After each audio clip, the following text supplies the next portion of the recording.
Vi er en konsulentvirksomhed, som hedder Rastedhus ApS, og vi har forskellige typer af aktiviteter. Vi har et kursuscenter, der hedder Rastedhus, der ligger i Rasted. Vi har konsulentydelser, som ligger i Rastedhus-gruppen, og vi har arbejdet med ledige, som ligger i Jobforum. Derudover så arbejder vi også med landdistriktsudvikling.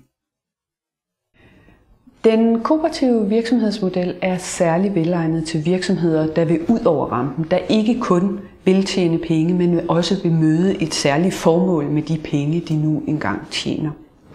Hvis man for eksempel ønsker, at ens virksomhed skal noget særligt med sin mission, så vil det være oplagt at være en kooperativ virksomhed.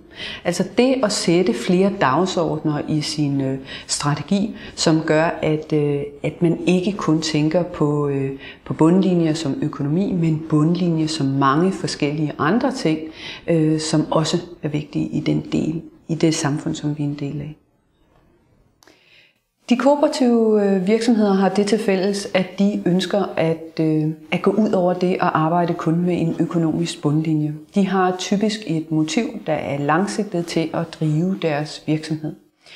Derudover så har jeg endnu ikke mødt en kooperativ virksomhed, der ikke forpligtede sig ekstra i forhold til forskellige dagsordner, der ligger i vores samfund, for eksempel at tage sig af grupper, der er væsentligt sværere stillet, end man selv er. 3 år fra nu, der er det kooperative mærke et Code of Conduct, som bliver brugt eksternt. Det vil sige, at vi kan markedsføre os med det, og vi har synliggjort os med det.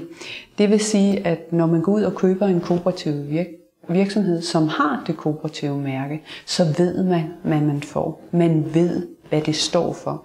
Man ved, hvilken kvalitet man køber, og man ved, hvordan man driver virksomheden, og hvad det er for en virksomhedsmodel, man er med til at opretholde, når man køber ting fra virksomheden.